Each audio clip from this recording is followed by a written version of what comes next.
चलो अभी शुरू करते हैं, हेडिंग लगा लो, चुंबकत्व में गाउस का नियम।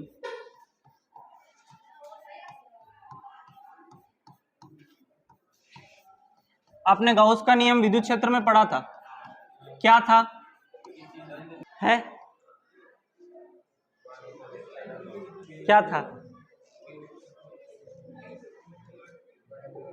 बोलो बोलो। किसी बंद पृष्ठ से गुजरने वाला फ्लक्स उस बंद पृष्ठ में उपस्थित आवेश और एप्सिलॉन नॉट के अनुपात के बराबर होता है, या फिर आवेश और 1/एप्सिलॉन नॉट के गुणा के बराबर होता है। यही था, भूल गए थे? देखो विद्युत क्षेत्र में गाउस के नियम में क्या हो रहा था, जैसे ये कोई भी बंद पृष्ठ है, इसमें जैसे ये Q1 आवेश है, ये Q2 आवेश है, ये Q3 आवेश है, ऐसे आवेश रखे अपनों ने। तो यहाँ का जो कुल फ्लक्स था वो गाउस के नियम से अपन निकाल रहे थे, कुल आवेश बटे एप्सिलॉन नॉट, यही था, ऐसे ही निकाल रहे थे। इस बंद पृष्ठ से पारित जो आवेश, जो फ्लक्स होगा वो इस बंद पृष्ठ में उपस्थित कुल आवेश का एप्सिलॉन नॉट अनुपात के बराबर होगा, है ना। एप्सिलॉन नॉट और कुल आवेश के अनुपात के बराबर होगा, ये अपनों ने पढ़ा था गाउस के नियम में। अब यहाँ से Q5 बराबर कितना आ गया था मेरे पास, देखो ये हो जाएगा Q1 प्लस Q2 और माइनस क्या हो जाएगा Q3 अपॉन एप्सिलॉन नॉट। और ये जो फ्लक्स था ये E डॉट dA के बराबर था, क्योंकि फ्लक्स की परिभाषा में होता है ना, बंद पृष्ठ से गुजरने वाली विद्युत बल रेखाओं की संख्या क्या कहलाती है, फ्लक्स कहलाती है ना। तो ये फ्लक्स और ये फ्लक्स आपस में क्या हो गए थे, बराबर हो गए थे। तो अपने पास E डॉट dA बराबर आ गया था Q अपॉन एप्सिलॉन नॉट, और Q भी समेशन ऑफ Q, है ना, कुल आवेश ले रहे थे। और ये कुल आवेश भी वो वाला जो बंद पृष्ठ में है, कौन सा लेना है, सिर्फ बंद पृष्ठ वाला। यहाँ पर इसका क्या करना होता है, समाकलन करना होता है। ये सारी चीजें अपन पढ़ चुके थे कहाँ पर, विद्युत क्षेत्र में। और अब चुंबकत्व में गाउस का नियम क्या कहता है कि जैसे किसी भी चुंबक को बंद पृष्ठ में रख दिया जाए, जैसे कोई भी चुंबक है उसको मैंने कहाँ पे रखा है, बंद पृष्ठ में। ये कोई भी बंद पृष्ठ है, यहाँ पे मैंने एक चुंबक रख दी या कोई भी चुंबकीय क्षेत्र लगा दिया, ठीक है। आपको पता है चुंबकीय क्षेत्र होगा तो चुंबक या कोई भी धारावाही लूप हो हमेशा द्विध्रुव होता है, अकेले ध्रुव का अस्तित्व तो होता नहीं। ये नॉर्थ होगा, ये साउथ होगा, या कोई भी लूप रख दूं तो वो भी डाइपोल का निर्माण करेगा, द्विध्रुव बनाएगा, वहां पर भी नॉर्थ होगा और साउथ होगा। आपने ये भी पढ़ा है कि चुंबकीय बल रेखाएं हमेशा बंद लूप बनाती है ना। क्या बनाती है चुंबकीय बल रेखाएं, बंद लूप बनाती है। अगर विद्युत क्षेत्र की बात करूं तो प्लस Q आवेश से विद्युत बल रेखाएं बाहर की तरफ निकलती है और माइनस Q से अंदर की ओर आती है। ये सारा विद्युत क्षेत्र में था। लेकिन यहां पर क्या होगा, यहां पर नॉर्थ से चुंबकीय बल रेखाएं निकलेगी और कहां पर आ जाएगी, साउथ में आ जाएगी, और अंदर वापस कहां से जाएगी, साउथ से नॉर्थ की तरफ। ये बंद लूप का निर्माण करेगी। यहां पर इस बंद पृष्ठ से जितनी बल रेखाएं बाहर निकलेगी उतनी की उतनी वापस अंदर आएगी। बात समझ में आ रही है? जितनी बल रेखाएं बंद पृष्ठ से बाहर निकलेगी उतनी की उतनी बल रेखाएं वापस क्या आएगी, अंदर आएगी। क्यों? क्योंकि चुंबकीय बल रेखाएं बंद लूप बनाती है, तो जितनी निकलेगी वापस वहीं पे आएगी। समझ में आ रहा है? तो जितना फ्लक्स बाहर की तरफ जा रहा है उतना ही वापस अंदर की तरफ आ रहा है। जितना फ्लक्स पॉजिटिव में उतना ही किसमें है, नेगेटिव में है। फ्लक्स क्या होता है, बंद पृष्ठ से गुजरने वाली चुंबकीय बल रेखाएं। अरे सही है, समझ में आ रहा है? तो ये चुंबकीय बल रेखाएं नेट कितनी आ जाएगी, यहाँ पर 0 आ जाएगी, क्योंकि जितनी बाहर निकल रही उतनी कहां जा रही है, अंदर जा रही है ना। तो यहां पर चुंबकीय क्षेत्र का बंद पृष्ठ के सापेक्ष समाकलन जो होगा वो कितना हो जाएगा, टोटल 0 हो जाएगा। कितना हो जाएगा? क्यों 0 होगा? क्योंकि जितनी चुंबकीय बल रेखाएं बाहर निकल रही उतनी की उतनी पृष्ठ से कहां आ रही है, अंदर आ रही है। अगर यहाँ चुंबक की जगह अगर मैं धारावाही लूप रख दूं, जैसे इसके अंदर ये मैंने कोई लूप रख दिया, इसमें धारा प्रवाहित हो रही है। अच्छा, धारा है तो चुंबकीय क्षेत्र आएगा। चुंबकीय क्षेत्र ऐसे आएगा, ये मेरी तरफ अंगूठा है, मतलब मेरी तरफ तो नॉर्थ होगा और अंदर की तरफ क्या होगा, साउथ होगा। वापस डाइपोल है, द्विध्रुव है ना, वापस मैग्नेटिक डाइपोल है। यहाँ पर चुंबकीय द्विध्रुव का निर्माण हो रहा है, और चुंबकीय द्विध्रुव में वापस चुंबकीय बल रेखाएं नॉर्थ से निकलेगी और कहाँ जाएगी, साउथ में जाएगी। जितनी बल रेखाएं बाहर निकलेगी उतनी की उतनी वापस कहाँ जाएगी, अंदर आ जाएगी। मतलब चुंबकीय क्षेत्र का उस पृष्ठ के साथ में समाकलन कितना हो जाएगा, 0 हो जाएगा। यही चुंबकीय क्षेत्र में गाउस का नियम है। समझ में आया? अरे आया? हाँ, तो चुंबकीय बल रेखाएं जितनी पृष्ठ से बाहर निकलेगी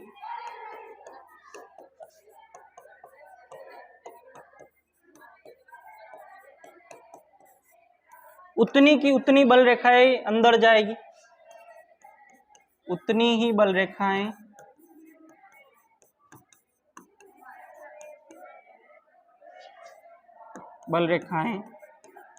अंदर प्रवेश करेगी, है ना। तो यहाँ पे नेट फ्लक्स कितना आ जाना है, कितना आ जाना है, मतलब बी डॉट डी ए बराबर कितना आ जाएगा, 0 आ जाएगा। ये चुंबकीय क्षेत्र में गाउस का नियम है। बात समझ में आ रही? अरे आ रही है? हाँ, तो अगर किसी भी बंद पृष्ठ में चुंबक को रख दिया जाए, धारावाही लूप को रख दिया जाए, तो उससे नेट फ्लक्स कितना आ जाएगा, 0 आ जाएगा। अच्छा, विद्युत क्षेत्र में भी ऐसा ही होता था। विद्युत क्षेत्र में जब अपन बंद पृष्ठ में डाइपोल को रखते थे, प्लस क्यू और माइनस क्यू को, यहाँ पर भी ऐसा ही होता था। अरे होता था, जितनी बल रेखाएं बाहर निकलेगी उतनी कहाँ जाएगी, अंदर आ जाएगी। मैंने बताया भी था कि डाइपोल को अगर बंद पृष्ठ में रखा जाए तो जो फ्लक्स आएगा वो कितना आएगा, 0 आएगा। और समझ में आ रहा है? क्योंकि जितनी बल रेखाएं बाहर निकल रही उतनी कहाँ आ रही है, अंदर आ रही है। यहाँ पर भी ऐसे ही है, चुंबक को रखा या किसी लूप को रखा, है ना, या चुंबकीय क्षेत्र है, ठीक है। तो चुंबकीय क्षेत्र अकेला थोड़ी होता है, अकेला ध्रुव होता नहीं उसमें, अकेला ध्रुव नहीं होता, हमेशा किसके रूप में रहता है, डाइपोल के रूप में। और डाइपोल के रूप में रहता है तो जितनी बल रेखाएं बाहर निकलेगी उतनी कहाँ आ जाएगी, अंदर आ जाएगी। तो नेट फ्लक्स कितना आ जाएगा, 0 आ जाएगा। मतलब बी डॉट डी ए बराबर कितना आ जाएगा, 0 आ जाएगा। आपकी बुक में इसको बी डॉट डी एस से लिखा है, बी डॉट डी एस से, है ना, अपनी एनसीईआरटी है ना, बी डॉट डेल्टा एस बराबर कितना, 0। ये एस उसका सरफेस एरिया है, पृष्ठीय क्षेत्रफल, ठीक है, जो भी पृष्ठ होगा उसका क्षेत्रफल, ठीक है। क्या इतनी बातें समझ में आई? तो ये था अपना चुंबकीय क्षेत्र में गाउस का नियम, चुंबकत्व में गाउस का नियम। जब भी पेपर में डायरेक्ट पूछ ले कि गाउस का नियम बताओ, तो वही लिखना है जो अपनों ने इलेक्ट्रोस्टैट में पढ़ा था, ठीक है। क्या पढ़ा था अपनों ने, बंद पृष्ठ से पारित विद्युत फ्लक्स बंद पृष्ठ में उपस्थित कुल आवेश और एप्सिलॉन नॉट के अनुपात के बराबर होता है, यही पढ़ा था। हाँ, तो वो लिखना है। अगर ऐसा पूछे कि चुंबकत्व में गाउस का नियम बताओ, तो फिर अपन इसकी बातें करेंगे, ठीक है। बात समझ में आ रही है? हाँ, चलो नेक्स्ट आगे बढ़े। इसमें कोई डाउट है किसी को? नहीं, आगे बढ़ते हैं। देखना, अब कोई भी पदार्थ है, पदार्थ में चुंबकत्व आपने दो तीन तरह के पदार्थ पढ़े होंगे, अनुचुंबकी, प्रतिचुंबकी, लोह चुंबकी, पढ़े हैं ना। अनुचुंबकी वे पदार्थ होते हैं जो चुंबकीय क्षेत्र में दुर्बल आकर्षित होते हैं। प्रतिचुंबकी में आपने पढ़ा होगा दुर्बल प्रतिकर्षित होते हैं। और लोह चुंबकी जो होते हैं वो प्रबल आकर्षित होते हैं, ऐसा पढ़ा होगा ना केमिस्ट्री में। अनुचुंबकी पदार्थों में अयुग्मित इलेक्ट्रॉन पाए जाते हैं, है ना। और प्रतिचुंबकी पदार्थ अपन कुछ नहीं करते, अपने को जो भी परमाणु दे, जो भी एटम दे, उसमें अपन अयुग्मित इलेक्ट्रॉनों की संख्या निकालते हैं। अगर अयुग्मित इलेक्ट्रॉन आ रहे हैं तो क्या हो जाएगा, वो अनुचुंबकी, और नहीं आ रहे हैं तो उसको क्या कह देंगे अपन, प्रतिचुंबकी कह देंगे। अरे ऐसा ही हो रहा था, ऐसा ही हो रहा था। यहाँ पर भी अगर किसी पदार्थ में चुंबकत्व उत्पन्न हो रहा है तो उस चुंबकत्व उत्पन्न होने के कारण होते हैं, है ना। तो अपन उन कारणों को समझ रहे हैं कि पदार्थ में चुंबकत्व के क्या क्या कारण हो सकते हैं, ठीक है। तो हेडिंग लगा लेते हैं, पदार्थों में चुंबकत्व के कारण, या ऐसा कह दूं, अपन चुंबकन पढ़ रहे हैं, चुंबकन, जिसको मैं आई से लिखूंगा, एनसीईआरटी में एम से लिखा है। कैसे लिखा है, एम से। अपनों ने एम को पहले ही द्विध्रुव गुण लिख दिया है ना। एम क्या होता है, द्विध्रुव गुण होता है ना। एनसीईआरटी में एम को चुंबकन लिखा है, तो अपन द्विध्रुव गुण को लिखते हैं, इसलिए मैंने किससे लिखा है, इसको आई से लिखा है, ठीक है। चुंबकन तथा चुंबकन क्षेत्र, चुंबकन क्षेत्र की बातें मैंने पहले की थी। चुंबकन क्षेत्र एच के बारे में की थी क्या, जब अपन विद्युत धारा का चुंबकीय प्रभाव पढ़ रहे थे तब मैंने थोड़ा सा आपको H के बारे में बताया था, अभी और आ जाएगा। चलो, तो चुंबकन क्या होता है, चुंबकन क्षेत्र क्या होता है, या पदार्थ में चुंबकत्व के क्या क्या कारण होते हैं, उन चीज़ों का अपन अध्ययन करते हैं। ठीक है, ध्यान से समझना। अपना ये पूरा चैप्टर थ्योरेटिकल है ना, इतने क्वेश्चंस नहीं बनते हैं, थ्योरी बेस्ड है, लेकिन समझने का है। समझ में आ गया एक बार तो फिर आप सेटिस्फाइड हो जाओगे कि हाँ अब कुछ नहीं रहा। ठीक है, तो समझते हैं एक एक करके। अच्छा, एक बात बताओ, कोई भी पदार्थ होता है वो परमाणु से मिलकर बना होता है? किससे मिलकर बना होता है? परमाणु से। कोई भी ले लो, जैसे टेबल है या लोहा है, लोहे में आयरन परमाणु होते हैं, तांबा है, तांबे में कॉपर के परमाणु होते हैं। ऐसे कोई भी पदार्थ होता है, हर पदार्थ परमाणु से मिलकर बना है, ये बातें तो आपको पता है। तो अगर मैं बात करूं, कोई भी द्रव्य हो या कोई भी पदार्थ हो, पदार्थ में क्या पाए जाएंगे? परमाणु पाए जाएंगे। क्या पाए जाएंगे? परमाणु। और परमाणु के बारे में आप जानते हो कि परमाणु में एक नाभिक होता है, और नाभिक के चारों ओर कौन चक्कर लगाते हैं? इलेक्ट्रॉन चक्कर लगाते हैं। कौन चक्कर लगाते हैं? इलेक्ट्रॉन चक्कर लगाते हैं। माना ये ऐसे एक इलेक्ट्रॉन चक्कर लगा रहा है, ठीक है, ये कोई भी परमाणु है, इसमें कौन चक्कर लगा रहा है? इलेक्ट्रॉन चक्कर लगा रहा है। ठीक, इलेक्ट्रॉन चक्कर लगा रहा है तो आपको पता है इलेक्ट्रॉन के चक्कर लगाने से धारा आएगी, आवेश का प्रवाह हो रहा है, और आवेश के प्रवाह की दर को क्या कहते हैं? धारा कहते हैं। तो आवेश का प्रवाह हो रहा है तो आवेश के प्रवाह के कारण क्या आएगी? धारा आएगी। और मैंने बताया था कि आवेश इलेक्ट्रॉन के कारण या ऋण आवेश के कारण जो धारा आती है वो इलेक्ट्रॉन के प्रवाह के विपरीत दिशा में आती है। तो यहाँ पर जो धारा आएगी वो इलेक्ट्रॉन के विपरीत दिशा में आएगी। अगर इलेक्ट्रॉन ऐसे घूम रहा है तो धारा ऐसे आएगी। समझ में आ रहा है? तो यहाँ पर जो धारा आने वाली है वो कुछ ऐसे हो जाएगी, ऐसे धारा आएगी। अरे ठीक है, आ रही बात समझ में? ये परमाणु है, परमाणु की कक्षा में एक इलेक्ट्रॉन चक्कर लगा रहा है, तो इसके कारण क्या आ रही है? धारा आ रही। इस धारा को मैं कहूंगा कक्षीय धारा। कौन सी धारा? कक्षीय धारा। ठीक है ना? कोई भी परमाणु है, परमाणु की कक्षा में इलेक्ट्रॉन क्या लगा रहा है? चक्कर लगा रहा है। चक्कर लगाने से धारा उत्पन्न हो रही है। कौन सी धारा आ रही है मेरे पास? कक्षीय धारा आ रही है। ठीक है, मैंने आपको धारावाही लूप पढ़ाया था। किसी भी धारावाही लूप में धारा प्रवाहित करते हैं तो क्या उत्पन्न होता है?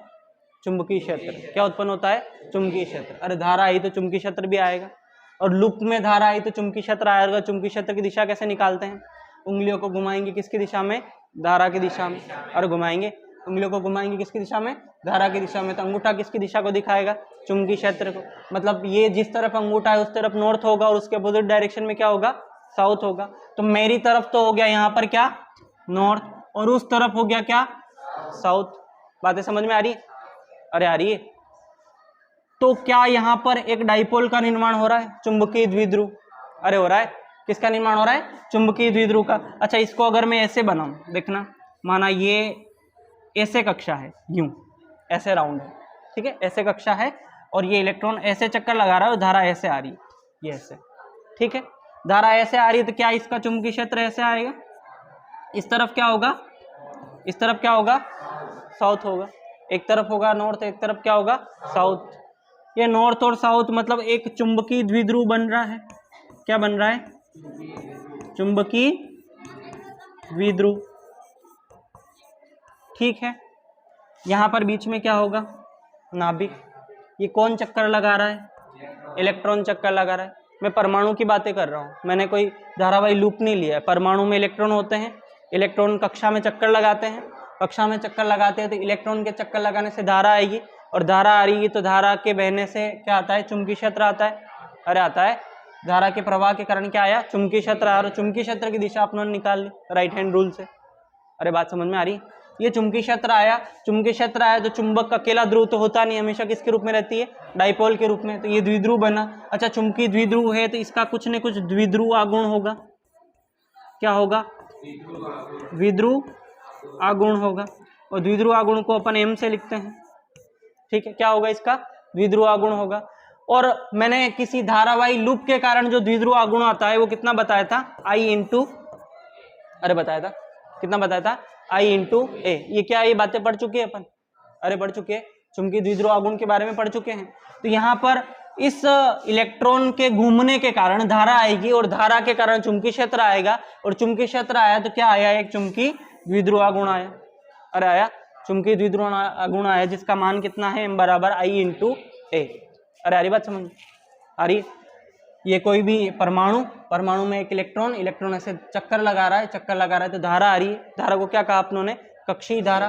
कक्षीय धारा के कारण क्या आया? चुंबकीय क्षेत्र आया। चुंबकीय क्षेत्र आया तो चुंबकीय द्विध्रुव बना, और चुंबकीय द्विध्रुव है तो उसका क्या होगा? द्विध्रुव आघूर्ण होगा, और कितना होगा वो? I/A। अरे हरी बात समझ। अब एक परमाणु में एक ही इलेक्ट्रॉन थोड़ी होता है, बहुत सारे इलेक्ट्रॉन होते हैं। अरे होते हैं, कोई इलेक्ट्रॉन ऐसे चक्कर लगा रहा है, कोई ऐसे लगा रहा है, कोई ऐसे लगा रहा है, अलग अलग डायरेक्शन में इलेक्ट्रॉन क्या करते हैं? चक्कर लगाते हैं। तो इसका जो नेट द्विध्रुव आघूर्ण आएगा, किसका नेट द्विध्रुव आघूर्ण? इस परमाणु का जो कुल द्विध्रुव आघूर्ण आएगा, क्या सारे इलेक्ट्रॉनों के योग के बराबर होगा? अरे यार बात समझ, सारे इलेक्ट्रॉनों के योग के बराबर क्या आएगा? द्विध्रुव आघूर्ण। ये तो एक इलेक्ट्रॉन के कारण द्विध्रुव आघूर्ण है। किसके कारण आया? एक इलेक्ट्रॉन के कारण। तो ऐसे बहुत सारे इलेक्ट्रॉन होते हैं, है ना।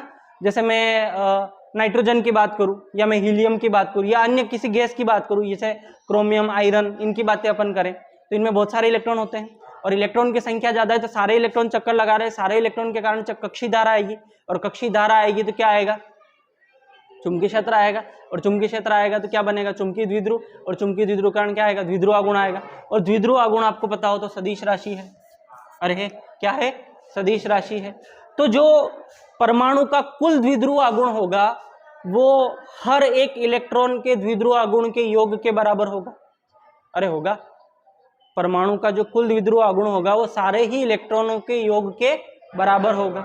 अरे बात समझ में। अच्छा, द्विध्रुव आघूर्ण, ये जो द्विध्रुव आघूर्ण आया, ये जो मैग्नेटिक डाइपोल बना, ये इसका कारण सिर्फ कक्षीय धारा नहीं होती, और भी बहुत सारे कारण होते हैं। जैसे इस परमाणु में जो चुंबकीय द्विध्रुव आघूर्ण उत्पन्न हुआ, उसका एक कारण तो हो गया क्या? कक्षीय धारा, है ना। कक्षीय धारा क्यों है? क्योंकि इलेक्ट्रॉन कक्षा में चक्कर लगा रहा है। और भी कारण होते हैं। और क्या कारण होते हैं? ये इलेक्ट्रॉन अपनी जगह पे भी चक्कर लगाता है। जैसे सूर्य के चारों ओर पृथ्वी घूमती है, और पृथ्वी खुद अपने अक्ष पे भी घूमती है, वैसे ही इलेक्ट्रॉन नाभिक के चारों ओर तो घूमता है, लेकिन अपनी अक्ष पे भी इलेक्ट्रॉन क्या करता है? घूमता है। अब अपनी अक्ष पे घूम रहा है तो भी तो मैग्नेटिक डाइपोल आएगा। अरे आएगा, तब वहां पर भी चुंबकीय द्विध्रुव आघूर्ण आता है, लेकिन वो इतना ज्यादा नहीं होता जितना ये होता है ना। तो इलेक्ट्रॉन की चक्रण गति के कारण भी क्या आएगा? के कारण भी क्या आएगा? चुंबकीय द्विध्रुव आघूर्ण आएगा। ठीक है, तो चुंबकीय द्विध्रुव आघूर्ण आने के कारण कितने हैं? ये एक तो इलेक्ट्रॉन की चक्रण गति के कारण, और एक किसके कारण? कक्षीय धारा के कारण। लेकिन ये जो आता है ये बहुत कम होता है, बहुत कम होता है, तो इसको अपन मानते ही नहीं। ठीक है, अपन किसकी बात करेंगे? सिर्फ कक्षीय धारा की। बात समझ में आ रही? अरे आ रही है। हाँ, तो कोई भी परमाणु होगा, परमाणु में इलेक्ट्रॉन होंगे, इलेक्ट्रॉन का प्रवाह होगा तो धारा आएगी, कक्षीय धारा के कारण धारा आएगी तो चुंबकीय प्रभाव आएगा, चुंबकीय क्षेत्र आएगा तो द्विध्रुव आघूर्ण आएगा। द्विध्रुव आघूर्ण कितना हो जाएगा? I/A। और एक परमाणु में बहुत सारे इलेक्ट्रॉन होते हैं, है ना। एक परमाणु में बहुत सारे इलेक्ट्रॉन है, तो बहुत सारे इलेक्ट्रॉनों के कारण जो परमाणु का नेट द्विध्रुव आघूर्ण आएगा वो क्या सारे इलेक्ट्रॉनों के कारण द्विध्रुव आघूर्ण का योग होगा। ठीक है, सारे इलेक्ट्रॉनों के कारण द्विध्रुव आघूर्ण का क्या होगा? योग होगा। अब बात करते हैं आगे। क्या ये बात आपको समझ में आई? बोलो। अरे आई, आगे बढ़ते हैं, देखना ध्यान से। परमाणु का कुल द्विध्रुव आघूर्ण, परमाणु का कुल द्विध्रुव आघूर्ण जो होगा वो सभी इलेक्ट्रॉनों के कारण द्विध्रुव आघूर्ण का योग होगा। अरे होगा, सभी इलेक्ट्रॉनों के कारण द्विध्रुव आघूर्ण का क्या होगा? योग होगा। जैसे एग्जाम्पल देखना, जैसे हीलियम है, या नियोन है, या आर्गन है, कोई भी अक्रिय गैस ले लूँ मैं। अक्रिय गैस जानते हो ना। जैसे हीलियम की बात करूँ तो इसमें कितना होता है? 1s2। अरे होता है। इलेक्ट्रॉनिक विन्यास कितना होता है? 1s2। अब 1s2 है तो ये s कक्षा में ये इलेक्ट्रॉन ऐसे भरते हैं अपन, मतलब एक तो ऐसे चक्कर लगा रहा है और एक ऐसे चक्कर लगा रहा है, दोनों की डायरेक्शन क्या है? अपोजिट है। अरे दोनों विपरीत दिशा में चक्कर लगा रहे। ऐसे भरने का मतलब क्या है? एक इलेक्ट्रॉन की गति दूसरे इलेक्ट्रॉन की क्या है? विपरीत है। अरे आ रही बात समझ में? तो इसके कारण जो चुंबकीय द्विध्रुव गुण आएगा वो ऐसे आएगा, और इसके कारण जो चुंबकीय द्विध्रुव गुण आएगा वो ऐसे आया। अरे आ रही बात समझ? तो इसका नेट द्विध्रुव गुण कितना आएगा? नेट द्विध्रुव गुण कितना हो जाएगा? 0 हो जाएगा। नेट डाइपोल मोमेंट कितना हो जाएगा इसका? 0 हो जाएगा। ऐसे पदार्थ जिनका नेट डाइपोल मोमेंट 0 हो गया, क्यों? क्योंकि इलेक्ट्रॉन युग्म में पाए जा रहे हैं। किसमें पाए जा रहे हैं? इनमें युग्मित इलेक्ट्रॉन पाए जा रहे हैं। जैसे नियोन की बात करो तो ये P6 में होता है। अरे होता है, इसमें P कक्षा में 6 के 6 इलेक्ट्रॉन भरे जाते हैं और सारे क्या होते हैं? युग्मित होते हैं। अरे है, इसके डाइपोल मोमेंट ने इसको कैंसिल कर दिया, इसके डाइपोल मोमेंट ने इसको कैंसिल किया दिया, इसको डाइपोल मोमेंट ने इसको कैंसिल कर दिया। इन सबका डाइपोल मोमेंट एक दूसरे के कारण क्या हो गया? कैंसिल हो गया। तो इसका भी नेट डाइपोल मोमेंट कितना आएगा? नेट मैग्नेटिक डाइपोल मोमेंट कितना हो जाएगा? 0 हो जाएगा। ऐसे पदार्थों को, ऐसे परमाणु को अपन क्या कहते हैं? प्रतिचुंबकी कहते हैं। क्या कहते हैं? समझ में आ रहा है क्यों प्रतिचुंबकी? अरे आ रहा है, क्योंकि इनका चुंबकीय क्षेत्र कितना, नेट डाइपोल मोमेंट कितना हो गया? इनका 0 हो गया। अरे अरे बात, केमिस्ट्री में भी अपन ऐसे ही पढ़ते हैं, अयुग्मित इलेक्ट्रॉन निकाल लो। अगर अयुग्मित इलेक्ट्रॉनों की संख्या 0 है मतलब क्या हो जाएगा? प्रतिचुंबकी। और अयुग्मित इलेक्ट्रॉन है मतलब अनुचुंबकी। अरे पढ़ा है अपनों ने, आ रही बात समझ में? अच्छा, तो परमाणु का जो द्विध्रुव गुण होगा वो सभी इलेक्ट्रॉनों के द्विध्रुव गुण का योग होगा, है ना। अब ये कुछ ऐसे पदार्थ है जिनमें इलेक्ट्रॉन किस में पाए जा रहे हैं? जिनमें इलेक्ट्रॉन युग्म में पाए जा रहे हैं, युग्म में पाए जाते हैं। ये ऐसे पदार्थ है जिसमें इलेक्ट्रॉन किस में पाए जा रहे हैं? युग्म में पाए जा रहे हैं। अरे बात समझ में आ रही? हाँ। और कुछ पदार्थ ऐसे होंगे जिसमें क्या पाए जाएंगे? जिनमें क्या पाए जाएंगे? अयुग्मित इलेक्ट्रॉन पाए जाएंगे। अयुग्मित इलेक्ट्रॉन पाए जाएंगे। कुछ पदार्थ ऐसे होंगे जिसमें क्या पाए जाएंगे? अयुग्मित इलेक्ट्रॉन पाए जाएंगे, है ना। जैसे यूं समझ लो कि ऐसे यहाँ पर ये एक अयुग्मित इलेक्ट्रॉन है, ठीक है। अयुग्मित इलेक्ट्रॉन कितने हैं? 1 है। अब ये एक अयुग्मित इलेक्ट्रॉन अकेला स्पिन करेगा, अकेला चक्कर लगाएगा, तो इसके कारण इसका क्या आएगा? द्विध्रुव गुण आएगा। क्या आएगा? इसका द्विध्रुव गुण आएगा। तो इसका कुछ न कुछ क्या बनेगा? द्विध्रुव गुण बनेगा। अरे यारी बात समझ, इसका द्विध्रुव गुण बनेगा तो इस पदार्थ के अंदर, इस परमाणु के कारण क्या आएगा? चुंबकीय क्षेत्र आएगा। क्या आएगा? चुंबकीय क्षेत्र। तो इसका द्विध्रुव गुण नेट जो आएगा वो नॉन जीरो आएगा, मतलब कुछ न कुछ तो द्विध्रुव गुण आ रहा है। अरे आ रहा है। और कितना आएगा? m बराबर I इंटू ए आएगा। कितना आएगा? m बराबर I इंटू ए। अरे अरे बात समझ, इसमें क्या आ रहा है? चुंबकीय क्षेत्र आ रहा है। क्या आ रहा है? चुंबकीय क्षेत्र। बात समझ में आ रही? एक परमाणु क्या उत्पन्न कर रहा है? चुंबकीय क्षेत्र उत्पन्न कर रहा है, क्योंकि उसमें क्या दौड़ रहे हैं? इलेक्ट्रॉन दौड़ रहे हैं। कौन घूम रहे हैं? इलेक्ट्रॉन घूम रहे हैं। तो ऐसे तो लोहा पड़े पड़े खींचना चाहिए दूसरे लोहे के कणों को, अरे खींचना चाहिए ना। सारे पदार्थ में इलेक्ट्रॉन पाए जाते हैं, इलेक्ट्रॉन घूम रहे हैं, इलेक्ट्रॉन घूम रहे तो धारा आ रही, और धारा आ रही तो क्या आ रहा है? चुंबकीय क्षेत्र आ रहा है। और चुंबकीय क्षेत्र आ रहा है तो खींचे ना सबको, क्यों नहीं खींचते? ये वैसी ही कहानी जैसी अपनों ने कहाँ पढ़ी थी? विलगित चालक में पढ़ी थी, करंट में। अरे पढ़ी थी, अपनों ने पढ़ा था कि किसी भी विलगित चालक में मुक्त इलेक्ट्रॉन होते हैं और वो क्या करते हैं? रैंडम मोशन करते हैं। अरे गति करते हैं, रैंडम गति करते हैं। गति करते हैं तो इलेक्ट्रॉन के प्रवाह के कारण क्या आनी चाहिए? धारा आनी चाहिए। लेकिन विलगित चालक में धारा नहीं आती। क्यों नहीं आती?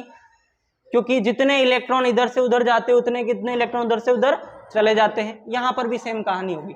ये मैंने एक परमाणु की कहानी बताई। किसकी बताइए? एक परमाणु की। अगर मैं यहाँ पर आगे बात करूं पदार्थ की, किसकी बात करूं? पदार्थ की। एक पदार्थ में बहुत सारे परमाणु होते हैं। एक मोल में लगभग 10 की घात 23 परमाणु होते हैं। अरे होते हैं। एक मोल में लगभग कितने परमाणु? 10 की घात 23 परमाणु। जैसे ये एक पदार्थ है, ठीक है। इस पदार्थ में ऐसे परमाणु पाए जाएंगे। क्या पाए जाएंगे? ये परमाणु पाए जाएंगे, ठीक है। इन परमाणु के कारण मैग्नेटिक डाइपोल आएगा। क्या आएगा? Magnetic dipole. अच्छा, ये जो मैग्नेटिक डाइपोल होता है, ये कोई इस दिशा में है तो कोई इस दिशा में है, कोई इस दिशा में है तो कोई इस दिशा में, कोई इस दिशा में, कोई इस दिशा में, कोई ऐसे, कोई ऐसे। सबका मैग्नेटिक डाइपोल जो है वो रैंडम है, ठीक है। और सबका मैग्नेटिक डाइपोल मिलके रैंडमली एक दूसरे को क्या कर रहे हैं? ये कैंसिल कर रहे हैं। एक दूसरे को क्या कर रहे हैं? कैंसिल कर रहे हैं। तो इनका नेट मैग्नेटिक डाइपोल कितना आ जाएगा? 0 आ जाएगा। नेट मैग्नेटिक डाइपोल कितना आ जाएगा? 0 आ जाएगा। क्या इतनी बात समझ में आ रही? अरे आ रही। इनका नेट मैग्नेटिक डाइपोल कितना आ जाएगा, 0 आ जाएगा, क्योंकि ये क्या कर रहे हैं, ये रैंडम है। ये क्या है, रैंडम है। बात समझ में आ रही, अरे आ रही है, हाँ आगे बढ़े। यहां तक कुछ डाउट हो तो पूछो, फिर मैं आगे बढ़ता हूँ। एक बार देख लो आप, आपके चेहरे से ऐसा अब ये जो पदार्थ है इसमें हर परमाणु का कुछ न कुछ डाइपोल मूवमेंट है जो रैंडम डायरेक्शन में है, यादृच्छिक दिशा में है, ठीक है। कोई किसी का ऐसे है, किसी का ऐसे है, किसी का ऐसे, और नेट कितना हो रहा है, 0 हो रहा है। इस पदार्थ को ले जाके मैं किसी बाह्य चुंबकीय क्षेत्र में रखता हूँ। कहाँ रख रहे हैं, बाह्य चुंबकीय क्षेत्र में। तो मैंने यहाँ पर लगा रखा है कोई भी बाह्य चुंबकीय क्षेत्र, बी एक्सटर्नल। ये इसको कह दूं मैं, क्या लगा रखा मैंने, एच लगा रखा है, चुंबकन क्षेत्र, ठीक है। क्या लगा रखा है, चुंबकन क्षेत्र। अच्छा, चुंबकन क्षेत्र के बारे में मैंने पहले बताया था आपको, बी बराबर म्यू नॉट इंटू एच होता है, बताया था, अरे बताया था, बी बराबर म्यू नॉट इंटू क्या होता है, एच होता है। मैंने आपको नियम भी पढ़ाया था एम्पियर का, बी डॉट डी एल बराबर क्या होता है, म्यू नॉट समेशन ऑफ, अरे पढ़ा था।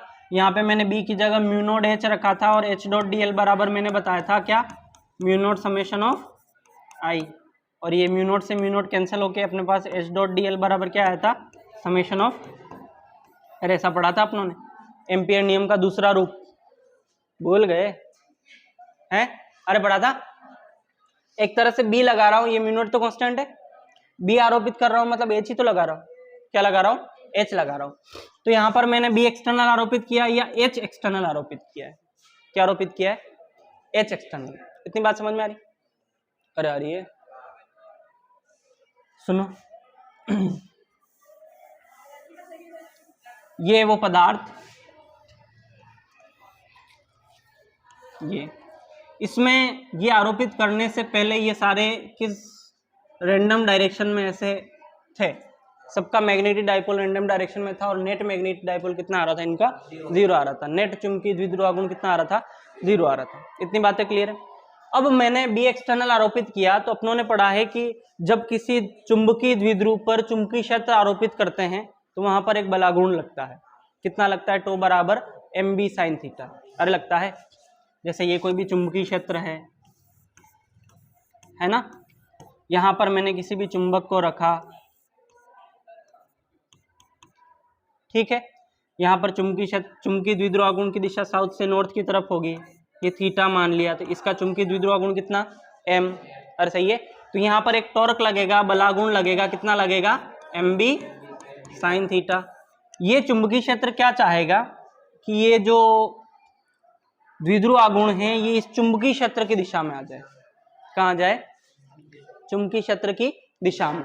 तो ये इस पर बलागुण लगाएगा, ये इसको इधर धक्का मारेगा, ये इसको इधर धक्का मारेगा, और कुल मिलाकर ये क्या चाहेंगे कि ये किसकी दिशा में आ जाए, चुंबकीय क्षेत्र की दिशा में आ जाए। तो चुंबकीय क्षेत्र द्विध्रुव आघूर्ण पर एक बल आरोपित करता है, बलागुण आरोपित करता है, और क्या चाहता है कि ये सारे चुंबकीय द्विध्रुव आघूर्ण किसकी दिशा में आ जाए, चुंबकीय क्षेत्र की दिशा में आ जाए। इतनी बातें समझ में आ रही। यहाँ पर भी ऐसी कहानी है, यहाँ पर ये सारे रैंडम डायरेक्शन में थे, सारे मैग्नेटिक डाइपोल कौन से डायरेक्शन में थे, रैंडम डायरेक्शन में, कोई ऐसे कोई ऐसे कोई नीचे कोई ऐसे ऐसे ऐसे, सारे यादृच्छिक दिशा में है। जैसे ही मैंने चुंबकीय क्षेत्र आरोपित किया या चुंबकन क्षेत्र आरोपित किया, ये सारे ही ये क्या चाहेगा, चुंबकीय क्षेत्र इनको अपनी दिशा में लाना चाहेगा, अरे क्या चाहेगा, इनको अपनी दिशा में लाना चाहेगा। चुंबकीय क्षेत्र का मान जितना ज्यादा होगा उतना ही ये अपनी दिशा में लाने का प्रयास करेंगे। अरे यारी बात समझ में, ये चुंबकीय क्षेत्र लगाते ही ये कुछ हद तक चुंबकीय क्षेत्र की दिशा में आ जाएंगे। कौन है ये, परमाणु का द्विध्रुव आघूर्ण है। क्या है ये, परमाणु का द्विध्रुव आघूर्ण है। क्या सारे द्विध्रुव आघूर्ण लगभग एक दिशा में आ गए बाह्य चुंबकीय क्षेत्र आरोपित करने से, बात समझ में आ रही, सारे ही द्विध्रुव आघूर्ण लगभग एक दिशा में आ गए, कौन सा, बाह्य चुंबकीय क्षेत्र आरोपित करने से, ठीक है। अब इस पदार्थ की बात कर रहा हूं, इस पदार्थ का नेट द्विध्रुव आघूर्ण आएगा कुछ न कुछ, अरे आएगा, इस पदार्थ का नेट द्विध्रुव आघूर्ण कुछ न कुछ आएगा, बात समझ में आ रही। इस पदार्थ का नेट द्विध्रुव आघूर्ण आएगा ऐसे, ये ऐसे, ये ऐसे, ये ऐसे, ये ऐसे, ये ऐसे, ऐसे व्यवस्थित हो गए। जैसे जैसे चुंबकीय क्षेत्र का मान बढ़ाता जाऊंगा वैसे वैसे इनमें और ज्यादा व्यवस्थापन आता जाएगा, ठीक है, और ज्यादा ये व्यवस्थित होते जाएंगे, चुंबकीय द्विध्रुव आघूर्ण क्या हो जाएगा, और ज्यादा व्यवस्थित हो जाएगा। ठीक है। एक तरह से ये लगाने से यहाँ पर चुंबकीय क्षेत्र उत्पन्न हो गया, इस पदार्थ के कारण भी क्या हो गया, चुंबकीय क्षेत्र उत्पन्न हो गया। अरे यारी बात समझ में। तो ये सारे चुंबकीय द्विध्रुव आघूर्ण एक दिशा में व्यवस्थित हो जाने से क्या इसका खुद का भी कुछ न कुछ चुंबकीय क्षेत्र प्रेरित हो गया। अरे हो गया, खुद का भी कुछ न कुछ चुंबकीय क्षेत्र प्रेरित हो गया। चुंबकीय द्विध्रुव आघूर्ण आ गया इसका खुद का, ये तो अलग है ही है, इसका खुद का भी तो आया। पहले इसका खुद का कितना हो रहा था, 0 हो रहा था, अरे हो रहा था। लेकिन जैसे अपनों ने बाह्य चुंबकीय क्षेत्र आरोपित किया, ये सारे द्विध्रुव आघूर्ण एक दिशा में व्यवस्थित हो गए और एक दिशा में व्यवस्थित होने के कारण इसका नेट डाइपोल मूवमेंट कुछ न कुछ आ गया। अरे हरी बात समझ। तो इस पदार्थ के एकांक आयतन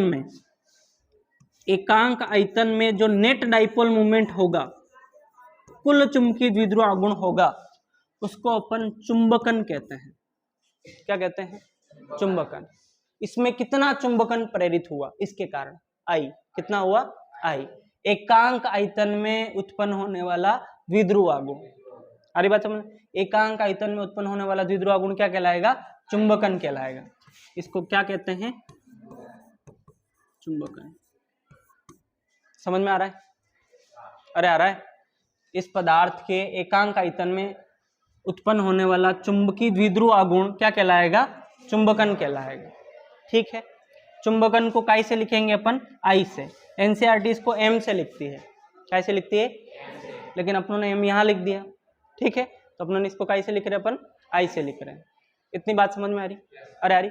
ये आई इसका आंतरिक चुंबकन है, बाहर लगाया वो नहीं, ये क्या है, इसका आंतरिक चुंबकन है। इसके अंदर, खुद के अंदर भी चुंबकीय क्षेत्र उत्पन्न हुआ है।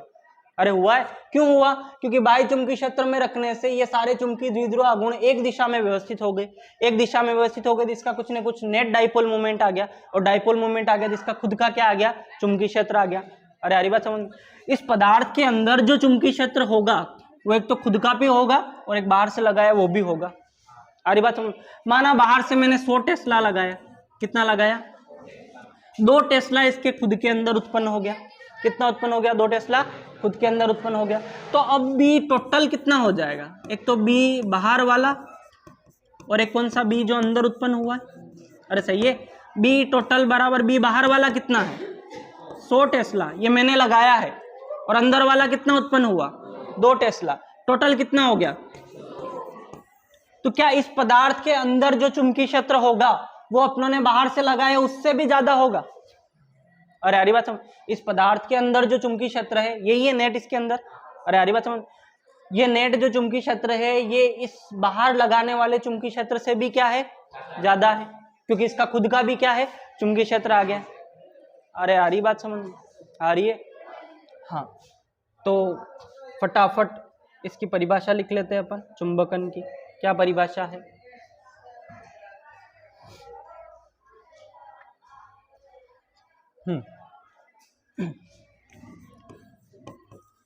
पदार्थ के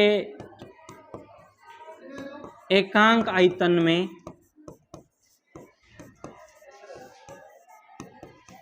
उत्पन्न क्या, चुंबकीय द्विध्रुव आघूर्ण क्या कहलाता है, चुंबकन कहलाता है। चुंबकन कहलाता है, और चुंबकन को अपनों ने आई से लिखा है। और ये कब उत्पन्न होगा, बाह्य चुंबकीय क्षेत्र लगाने से, बाह्य चुंबकीय क्षेत्र आरोपित करने पर।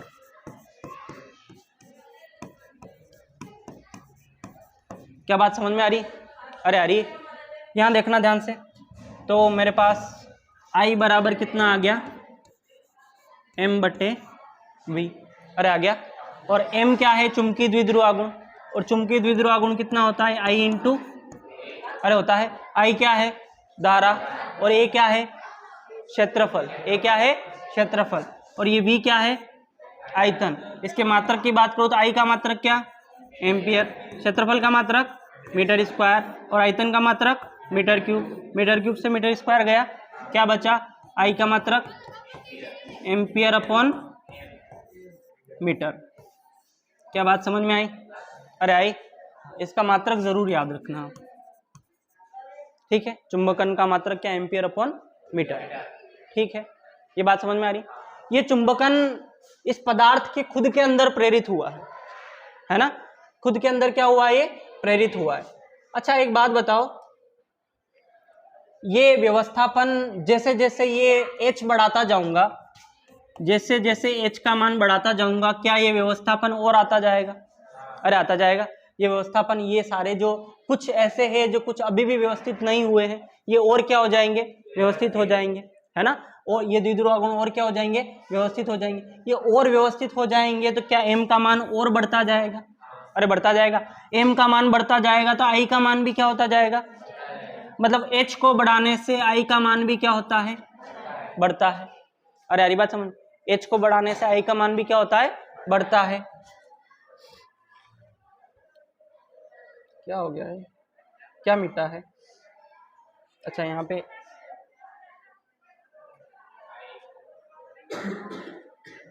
ये था, है ना, i का मान h का मान बढ़ाने से बढ़ता है, ठीक है। जैसे जैसे h का मान बढ़ाऊंगा वैसे वैसे i का मान भी क्या होगा, बढ़ेगा। क्या ये बात क्लियर है? अरे ये जो पदार्थ है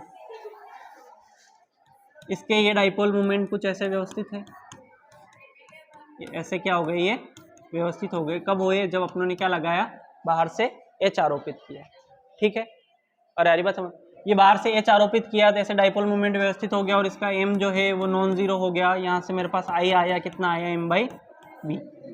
इसके अंदर जो चुंबकीय क्षेत्र होगा B टोटल, वो कितना होगा, B अंदर वाला जो उत्पन्न हुआ है प्लस B कौन सा, जो बाहर से लगाया है ना। एक तो B अंदर वाला जो उत्पन्न हुआ है और एक कहाँ से लगाया, जो बाहर से लगाया है। आ रही बात समझ? ये B अंदर वाला जो होगा, B इन जो होगा, क्या वो I के समानुपाती होगा? जितना ज्यादा I होगा उतना ही ज्यादा क्या होगा, B अंदर वाला होगा। और आ रही बात समझ, जितना ज्यादा I होगा उतना ही ज्यादा B क्या होगा, अंदर वाला होगा। अब B I के समानुपाती हो जाएगा तो यहाँ से समानुपाती हटेगा तो क्या आ जाएगा, नीतांक, और नीतांक कितना आएगा, म्यू नॉट। और कितना आएगा, म्यू नॉट। तो B बराबर क्या आ गया, म्यू नॉट इंटू I। ये B कौन सा है, इसका खुद का जो उत्पन्न हुआ है, किसके कारण, इस H के कारण। अरे हरी बात समझ में, ये B किसका है, इसका खुद का जो उत्पन्न हुआ है, किसके कारण, H के कारण। अब मेरे को B टोटल बता दो आप, B टोटल कितना हो जाएगा। B टोटल एक तो है B अंदर वाला प्लस B बाहर वाला, तो B टोटल जो आएगा वो B अंदर वाला कितना है, B इन बराबर कितना आ गया, म्यू नॉट इंटू I आ गया। अरे सही है। और प्लस B बाहर वाला लगाया अपनों ने, B बाहर वाला एक्सटर्नल कितना हो जाएगा, जो लगाते हैं वो कितना होता है, म्यू नॉट इंटू, ये अपन पहले पढ़ चुके हैं, अरे पढ़ चुके हैं। B कितना हो जाएगा, म्यू नॉट इंटू H, तो ये कितना हो गया, म्यू नॉट इंटू H। ये कौन सा हो गया, बाहर वाला चुंबकीय क्षेत्र। और समझ में आ रहा है? तो B टोटल जो इसका आएगा वो कितना आ जाएगा, यहाँ से म्यू नॉट कॉमन ले लो, क्या बचा मेरे पास, I प्लस H। क्या ये बात समझ में आई? ये क्या है, पदार्थ के अंदर कुल चुंबकीय क्षेत्र, पदार्थ के अंदर कुल चुंबकीय क्षेत्र। ये I क्या है, चुंबकन है, और H क्या है, चुंबकन क्षेत्र है। समझ में आ रहा है? अरे आ रहा है, हाँ। क्या इतनी बातें क्लियर है? अरे बोलो। ये कोई पदार्थ है, ये क्या है, पदार्थ है। इस पदार्थ में परमाणु होंगे, है ना, प्रत्येक परमाणु का कुछ न कुछ क्या होगा, द्विध्रुव गुण होगा। अरे होगा। और यहाँ पर मैंने लगाया है H एक्सटर्नल, बाह्य चुंबकन क्षेत्र, बाहर से लगाया है, ठीक है। क्या लगा दिया मैंने यहाँ पे, H लगा दिया। तो यहाँ पर ये कुछ ऐसे व्यवस्थित हो गए, सारे डाइपोल H की दिशा में या B की दिशा में व्यवस्थित हो गए।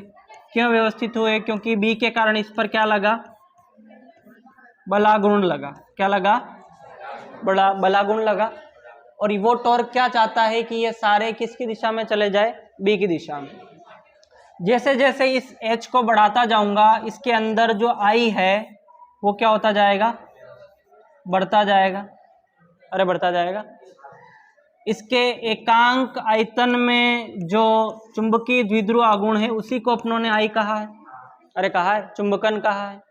तो जैसे जैसे H को बढ़ाता जाऊंगा ये द्विध्रुव आघूर्ण क्या होता जाएगा, बढ़ता जाएगा, क्योंकि ये जो है प्रत्येक परमाणु का चुंबकन और व्यवस्थित होता जाएगा, ये डाइपोल और व्यवस्थित होते जाएंगे, इनका द्विध्रुव आघूर्ण और ज्यादा व्यवस्थापन में आएगा, तो M क्या होगा, बढ़ेगा, और M बढ़ेगा तो I भी क्या होगा, बढ़ेगा। बात समझ में आ रही, अरे आ रही है।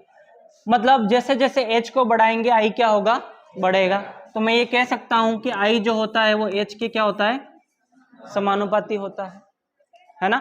H को बढ़ाने से I भी क्या होता है, बढ़ता है। ये I एक और कारण से बढ़ेगा, तापमान घटाने से। किससे, तापमान घटाने से। ये जो सारे डाइपोल है, ये सारे इस तापमान के कारण, कमरे के ताप में कुछ तापमान होता है, कमरे के तापमान पर, इस तापमान के कारण ये यादृच्छिक मूवमेंट कर रहे थे, ये यादृच्छिक थे सारे, कैसे थे ये, यादृच्छिक थे। अब भी तापमान के कारण इसमें कुछ न कुछ यादृच्छिक, ये कुछ न कुछ यादृच्छिक रहेंगे, इनके पास खुद की कुछ न कुछ क्या रहेगी, ऊर्जा रहेगी, तापीय ऊर्जा रहेगी, तो ये कुछ न कुछ यादृच्छिक रहेंगे। अब भी ये पूरी तरह से व्यवस्थित नहीं रहेंगे, लेकिन जैसे जैसे तापमान घटाऊंगा इनकी तापीय ऊर्जा घट जाएगी, अरे घट जाएगी, तापीय ऊर्जा घट जाएगी तो इनके पास एनर्जी नहीं रहेगी, तो फिर ये क्या करेंगे, सिर्फ और सिर्फ किसकी दिशा में व्यवस्थित होंगे, H की दिशा में। अरे बात समझ। तो जैसे जैसे H को बढ़ाएंगे I भी क्या होगा, बढ़ेगा। मतलब I जो है वो H के क्या हो गया, समानुपाती हो गया। I क्या है, I चुंबकन है, क्या है ये, चुंबकन है, और H क्या है, चुंबकन क्षेत्र है, क्या है ये, और ये H अपनों ने बाहर से लगाया है और I पदार्थ के अंदर उत्पन्न हुआ है। अरे बात समझ में, पदार्थ के अंदर क्या हुआ, ये उत्पन्न हुआ है, ठीक है। अब यहां से I जो है H के समानुपाती हो गया, यहां से समानुपाती हटेगा तो नीतांक आएगा, और यहां पर जो नीतांक आता है वो आता है जीटा। क्या आता है, क्या नाम है इसका, जीटा। ये X जैसा क्या है, ये जीटा है। क्या हो रहा है, बाद में रिस्पॉन्स कर रहा है बोर्ड, जीटा, ठीक है। X को कहते हैं जीटा, और जीटा का मतलब होता है चुंबकीय प्रवृत्ति। क्या, चुंबकीय प्रवृत्ति। X का मतलब क्या होता है, चुंबकीय प्रवृत्ति। ये जो चुंबकीय प्रवृत्ति होती है ये पदार्थ पर निर्भर करती है, पदार्थ की प्रकृति पर।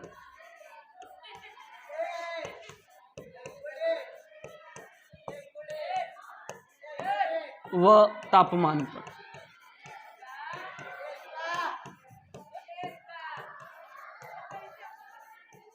किस किस पे निर्भर है, पदार्थ की प्रकृति और तापमान पर। अलग अलग पदार्थों के लिए जीटा अलग अलग होगा, है ना, अलग अलग पदार्थों के लिए जीटा क्या होगा, अलग अलग होगा। जैसा जीटा होगा वैसा ही आई आएगा H के कारण। अरे अरिमत, अगर जीटा का मान 1 हो जाए, कितना हो जाए, जीटा का मान कितना हो जाए, 1 हो जाए, तो जितना H लगाएंगे उतना का उतना क्या आएगा, आएगा। मतलब जितना चुंबकीय क्षेत्र बाहर से आरोपित करेंगे उतना पदार्थ के अंदर भी उत्पन्न हो जाएगा, है ना। ऐसे पदार्थों को अपन कहते हैं अतिचालक। क्या कहते हैं, अतिचालक। अतिचालक जीटा का मान अगर 1 हो जाए तो जितना बाहर से चुंबकन क्षेत्र लगाएंगे उतना का उतना चुंबकन हो जाएगा, पदार्थ का उतना ही चुंबकीकरण होगा। और ऐसे पदार्थों को क्या कहते हैं, अतिचालक कहते हैं। जिनका जीटा का मान क्या होता है, 1 होता है, उनको क्या कहेंगे अपन, अतिचालक कहेंगे। चुंबकन प्रवृत्ति उनकी क्या होती है, 1 होती है। लेकिन अगर अनुचुंबकीय पदार्थों की मैं बात करूं, जो अनुचुंबकीय होते हैं, अनुचुंबकीय पदार्थों में जीटा बहुत कम होता है। कितना, बहुत कम। और बहुत कम होता है तो अपन जितना H लगाते, जैसे H को मैंने 1000 लगाया, कितना लगाया, 1000, तो जीटा जो होगा वो 0.0001 होगा। कितना होगा, मैं एक एग्जांपल दे रहा हूं, 0.001 ऐसा है जीटा। तो ये जो I उत्पन्न होगा, I तो 1 ही होगा। I कितना उत्पन्न होगा, मतलब 1000 बाहर से लगा रहे, अंदर कितना उत्पन्न हो रहा है, 1। अंदर कितना उत्पन्न हो रहा है, ऐसा होता है अनुचुंबकीय पदार्थों में। किसमें होता है, अनुचुंबकीय पदार्थों में। समझ में आ रहा है, ऐसा किसमें होगा, अनुचुंबकीय पदार्थों में। अब सुनो, जैसे ये बाहर से मैंने H लगा रखा है, बाहर से H लगा रखा है, ये नॉर्थ होगा और ये क्या होगा, इसकी डायरेक्शन साउथ से नॉर्थ ही होती है, और ये भी ऐसे उत्पन्न हो गया। इस तरफ क्या हो रहा है, इसमें चुंबकन हो रहा है, आई उत्पन्न हो रहा है। क्या उत्पन्न हो रहा है, आई, बी इंटरनल उत्पन्न हो रहा है। अरे यारी बात समझ। तो ये जो होंगे ये इस चुंबकीय क्षेत्र से दुर्बल रूप से आकर्षित होंगे। दुर्बल रूप से क्या होंगे, आकर्षित होंगे। इनमें आकर्षण होगा, अनुचुंबकीय पदार्थों में क्या होगा, इनमें आकर्षण होगा। तो आई बराबर मेरे पास आ गया जीटा इंटू एच। जीटा क्या है, चुंबकीय प्रवृत्ति, और चुंबकीय प्रवृत्ति किस पे निर्भर करती है, पदार्थ की प्रकृति और तापमान पे। किस पे निर्भर करेगी, पदार्थ की प्रकृति और तापमान पे। अलग अलग पदार्थों के लिए जीटा का मान अलग अलग होगा, प्रतिचुंबकीय के लिए अलग, लोह चुंबकीय के लिए अलग, है ना, और अनुचुंबकीय के लिए अलग। अलग अलग पदार्थों के लिए जीटा का मान क्या होगा, अलग अलग होगा। क्या इतनी बात समझ में आ रही। तो आई बराबर मेरे पास आ गया जीटा इंटू एच। अब इसको मैं उस इक्वेशन में रख देता हूं। कौन सी इक्वेशन, इसके अंदर जो अपनों ने टोटल बी निकाला था, कितना आया था वो, mu not into h plus, अरे यही आया था, mu not into h plus क्या आया था, आई आया। यहाँ देखो बी टोटल बराबर mu not into h plus I आया था। इस आई की जगह मैं क्या रख रहा हूँ, जीटा इंटू, क्या रख दूँ, आई की जगह क्या रख दिया, जीटा इंटू एच। तो बी टोटल बराबर हो जाएगा mu naught H plus zeta into H. ठीक है, अरे ठीक है, यहाँ से एच को भी मैंने क्या कर लिया, कॉमन ले लिया। तो बी टोटल बराबर हो जाएगा म्यू नॉट, अंदर क्या बचा, 1 प्लस जीटा, और एच को क्या कर लिया मैंने, कॉमन ले लिया। इतनी बात समझ में आ रही, अरे आ रही है। अच्छा, बी टोटल बराबर म्यू नॉट इंटू क्या हो गया, एच इंटू 1 प्लस जीटा। इतनी बात समझ में आई, अरे बोलो, चलो। अच्छा एक बात समझो, जैसे ये चुंबकीय क्षेत्र है, ये क्या है, इस चुंबकीय क्षेत्र में मैंने पदार्थ को रखा है। किसको रखा है, पदार्थ को। तो पदार्थ के खुद के चुंबकीय द्विध्रुव आघूर्ण के कारण इसके अंदर जो बी टोटल आया वो इतना आया, mu naught into h 1 plus zeta. अरे यारी बात समझ। अपनों ने पढ़ा था कि अगर चुंबकीय क्षेत्र के अंदर कोई माध्यम रख दिया जाए तो बी मीडियम कितना होता है, म्यू मीडियम इंटू, यही होता है, अरे ये होता है म्यू मीडियम इंटू एच होता है, इतना ही होता है। बी मीडियम बराबर कितना हो जाएगा, म्यू मीडियम इंटू एच। ठीक है, अच्छा म्यू मीडियम बराबर अपनों ने पढ़ा था म्यू नॉट इंटू क्या होता है, म्यू आर होता है। अरे पढ़ा था, बी मीडियम बराबर म्यू मीडियम इंटू एच, और म्यू मीडियम बराबर म्यू नॉट इंटू क्या होता है, म्यू आर होता है। इस म्यू मीडियम की जगह अगर मैं रख दूं बी मीडियम बराबर mu not into mu r into क्या, एच। अरे सही है, बी मीडियम बराबर क्या आ गया, mu not mu r into h. इतनी बात क्लियर है। अब यहाँ देखो, वापस यहाँ जाओ, तो ये जो बी टोटल है ये इसके अंदर वही है बी मीडियम वाला। कौन सा वाला, बी मीडियम वाला। जैसे मैंने आपको परिनलिका में बताया था कि परिनलिका में अगर नर्म लोहे की छड़ ये करते हैं, किसकी छड़ डालते हैं, नर्म लोहे की छड़ डालते हैं, तो उसका चुंबकत्व तो कितना बढ़ जाता है, 2000 गुना। कितना बढ़ जाता है, 2000 गुना बढ़ता है ना। वो 2000 गुना किस कारण से बढ़ रहा है, क्योंकि उस लोहे की छड़ डालने से पदार्थ, उस लोहे की छड़ का जो पर्सनल द्विध्रुव आघूर्ण है वो भी व्यवस्थित हो गया। अरे हो गया, इसके कारण भी द्विध्रुव बन रहा है और चुंबकीय क्षेत्र आ रहा है। अरे बात, इसके कारण के भी क्या बन रहा है, द्विध्रुव बन रहा है, और क्या आ रहा है, चुंबकीय क्षेत्र आ रहा है। तो एक तो जो बाहर से लगा है वो तो है ही है, और एक और कौन आ गया, ये आ गया। अरे बात समझ। तो इस पदार्थ का भी क्या आ रहा है, चुंबकन हो रहा है इसका, है ना, इसका भी चुंबकन हो रहा है, तो इसका खुद का भी चुंबकीय क्षेत्र आ रहा है, इंटरनल चुंबकीय क्षेत्र। अरे बात समझ। तो ये जो बी टोटल होगा, क्या ये बी मीडियम वाला ही होगा, और ये बी मीडियम वाला कितना हो जाएगा, mu not mu r into h. अगर इसको इसकी जगह रख दूँ तो ये कितना हो जाएगा, mu not mu r h बराबर mu naught h into 1 plus zeta. Mu naught h से म्यू नॉट एच क्या हो गया, कैंसल। तो म्यू आर बराबर कितना आ गया मेरे पास, 1 प्लस जीटा। म्यू आर क्या है, अपेक्षिक चुंबकशीलता। अरे पढ़ा था आप लोगों ने, म्यू आर क्या है, अपेक्षिक चुंबकशीलता, और जीटा क्या है, चुंबकन प्रवृत्ति। क्या है, चुंबकन प्रवृत्ति। अरे बात समझ में आ रही है। म्यू आर और जीटा के मात्रक दोनों सेम होंगे, म्यू आर का मात्रक क्या होता है, पता है क्या? नहीं पता है भगवान। इधर देखो, इधर इधर म्यू आर बराबर अपनों ने पढ़ा था म्यू एम बाई क्या होता है, म्यू नॉट। अरे होता है, इसका भी मात्रक, इसका भी मात्रक, मात्रक से मात्रक, म्यू आर का कोई मात्रक नहीं, तो जीटा का भी कोई मात्रक नहीं। ठीक है, अरे समझ में आ रहा है? तो म्यू आर बराबर क्या आ गया मेरे पास, 1 प्लस जीटा। अरे ठीक है, हाँ चलो इतनी बातें क्लियर है। इससे आगे अपन 3 तरह के पदार्थ पढ़ेंगे इस म्यू आर और जीटा के आधार पे, पदार्थों का वर्गीकरण करेंगे। 3 तरह के पदार्थ, अनुचुंबकी, प्रतिचुंबकी और लोहचुंबकी। म्यू आर और जीटा के आधार पे पदार्थों का वर्गीकरण करेंगे और 3 तरह के पदार्थ पढ़ेंगे। ये समझ में आया आज, जीटा क्या है, म्यू आर क्या है? अरे क्लियर? तो ये सारा कल आप पढ़ के आना, ये चीजें बहुत सारी काम में आने वाली। अपने पास बहुत सारी इक्वेशन आ गई, जैसे बी टोटल बराबर mu not into h 1 plus zeta आ गया है ना, बी टोटल बराबर एच प्लस आई आ गया था, mu not into h plus I, है ना, एक ये आ गया म्यू आर बराबर 1 प्लस जीटा आ गया। अरे क्लियर? तो ये सारी चीजें आप क्या करना है, अच्छे से पढ़ के आना है।